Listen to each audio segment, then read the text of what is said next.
Rafale Sukhoi के निशाने पर है पाकिस्तान। आज भारत ने जो दिखाया है, ये भारतीय एक्सप्रेसवे पर आप देख रहे हैं, रफाल विमान उतरा था। भारत अपनी तैयारियां दुरुस्त कर रहा है और पाकिस्तान और पड़ोसी भी इससे दहल रहा है, तैयारी कर चुका है। सिर्फ रफाल नहीं, अगली तस्वीर देखिए, सुखोई भी इस तरह के 15 फाइटर जेट, 1 दर्जन से ज्यादा फाइटर आज उड़ान भर रहे थे और एक्सप्रेसवे पर परीक्षण कर रहे थे, अभ्यास कर रहे थे। पाकिस्तान में देखिए, पाकिस्तान में इसका खौफ कि बिलावल मोदी मोदी कर रहे थे।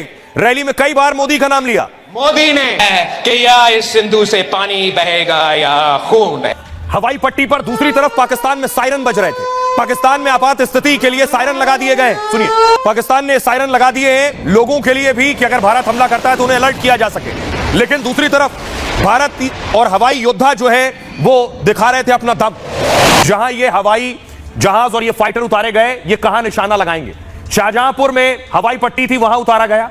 यहां से अगर कराची पहुंचेगा लड़ाकू विमान तो 1328 किलोमीटर का सफर तय कर कराची को टारगेट करेगा। यहां से पाकिस्तान का दूसरा शहर है लाहौर। लाहौर इस शाहजहांपुर से जहां ये एक्सप्रेसवे पर उतारे गए फाइटर, लाहौर 675 किलोमीटर है। यहां से रफाल 675 किलोमीटर से पहले ही टारगेट सेट कर सकता है लाहौर पर। इस्लामाबाद यहां से 922 किलोमीटर है और वहां मिराज या जगुआर जाकर अटैक कर सकता है। शाहजहांपुर से रावलपिंडी सिर्फ 911 किलोमीटर है, एक उड़ान में ही यहां तक पहुंच सकता है सुखोई।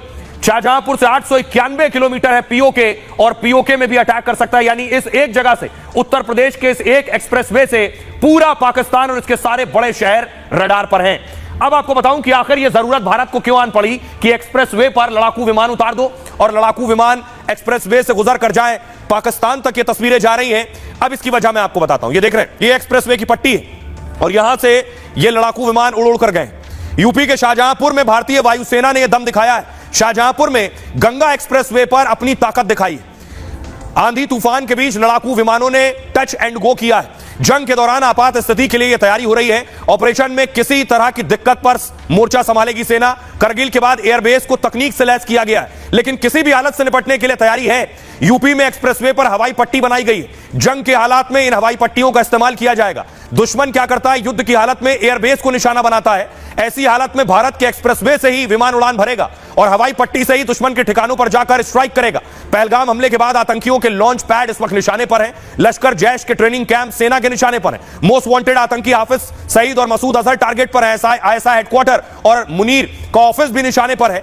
इन टारगेट पर हमले में वायुसेना का रोल बहुत अहम होने वाला है। भारत ने पहले भी पाकिस्तान के अंदर घुसकर हमला किया है। एयर स्ट्राइक और सर्जिकल स्ट्राइक से पाक दहल उठा था। एक बार फिर वायुसेना हमले से पहले तैयारी कर रही है। 3.5 किलोमीटर लंबी हवाई पट्टी पर जगुआर मिराज ने टच एंड गो किया है। करीब 2 घंटे तक वायुसेना के लड़ाकू विमानों ने अभ्यास किया है।